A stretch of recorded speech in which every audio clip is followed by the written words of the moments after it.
Doctor पाठक और doctor सूरज को मैं 15 साल से जानती हूँ। वो बिट्रे नहीं करेंगे। वो आदमी परसों मरा, उसे मैं 40 साल से जानता था। साल तो doesn't seem to work for me, Divya.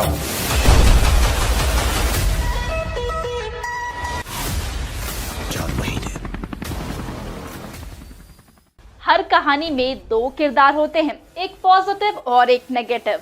हमेशा पॉजिटिव रोल जरूरी नहीं है कि सारी लाइमलाइट को बटोर ले। कभी कभी तालियां बुरे किरदार के लिए भी बराबर बजती है। आज की कहानी किसी देशभक्त एजेंट की नहीं बल्कि एक ISI एजेंट की है। एक ऐसी औरत जिसने ना जाने कितने ही इंडियन आर्मी के ऑफिसर्स को अपने जाल में फंसा लिया।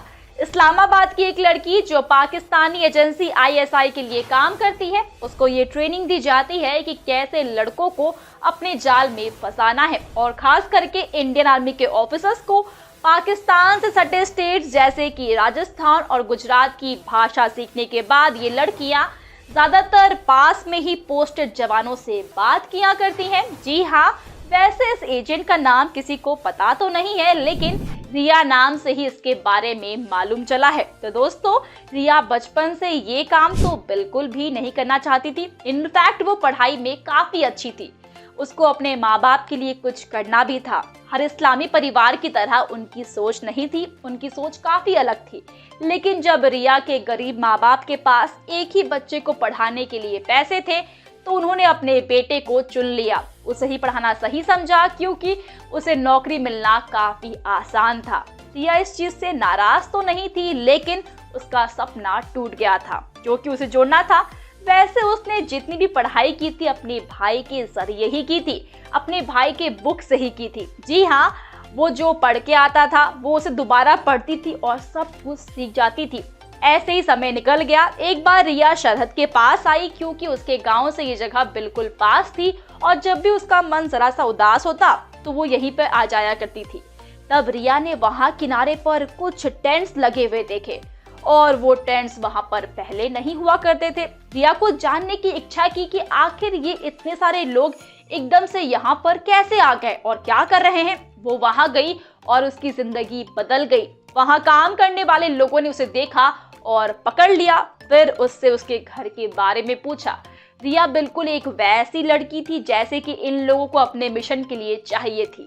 दोस्तों, रिया को जरूरत थी पैसों की और जो काम उसको बताया गया था वो इतना भी मुश्किल काम नहीं था। रिया ने ये खुशखबरी अपने घर पर दे दी और सामान पैक करके उन टेंट्स में रहने के लिए पहुंच गई। रिया को बात करने के लिए एक टेंट दिया गया था और उसके साथ रहने वाली 2 लड़कियां और थी जो कि उसकी दोस्त भी बन गई थी। पहले रिया सिर्फ बात करके ऑफिसर्स को फंसाती थी और छोटी मोटी जानकारी निकाल लिया करती थी। इसके अलावा कुछ और उसे पता नहीं था। फिर एक दिन रिया के माइक में कुछ प्रॉब्लम आ गई थी तो उसकी एक दोस्त इन सब चीजों में बहुत अच्छी थी और रिया उसी के पास अपनी परेशानी लेकर पहुंच जाती है। रिया ने जैसे ही उसके टेंट का पर्दा हटाया, उसने जो देखा ना, उसके होश उड़ गए। उसने अपनी दोस्त से पूछा कि ये तुम जो कर रही हो क्या वो सही है। तब उसकी दोस्त ने बताया कि मुझे पता नहीं कि ये सही है या फिर गलत और मैं चाहती भी नहीं हूँ कि मैं ये सब कुछ करूँ, लेकिन अगर आप एक बार यहाँ पर फंस गए ना तो यहाँ से निकलना मुश्किल है। रिया को वक्त हो गया था और अब वो इस दलदल में पूरी तरीके से फंस चुकी थी। कुछ दिनों के बाद रिया को अकेले में बुलाया गया और उसे बोला गया कि अब उसे ब्लैकमेलिंग करनी है। जी हाँ, उसे उन जवानों से गंदी गंदी बातें करनी है और एक टाइम पर आकर अपने कपड़े तक उतार देने हैं और फिर उस जवान से भी यही करने को बोलना है। और जब ये सब कुछ हो रहा होगा तो आपको चुपके से रिकॉर्डिंग करनी है और फिर उन लोगों को दे देनी है। रिया ने ये सुनते ही साफ साफ इनकार कर दिया। तभी वहां के एक मेल ऑफिसर ने उसे अपने कमरे में बुलाया और फिर जब वो वहां पर गई तो उसने पहले उसे बहुत अच्छे से समझाया, पर जब रिया नहीं मानी तब उसने उसका रेप कर दिया। रिया क्या करती वो ये चाहती नहीं थी, लेकिन फिर भी उसको अपनी जान प्यारी थी, इसलिए उनकी बात माननी पड़ी। वैसे तो ये तरीका रिया को बिल्कुल भी पसंद नहीं आया था, लेकिन उसका घर इससे काफी अच्छे से चलने लगा था और रिया के लिए ये बस एक जॉब था और कुछ भी नहीं।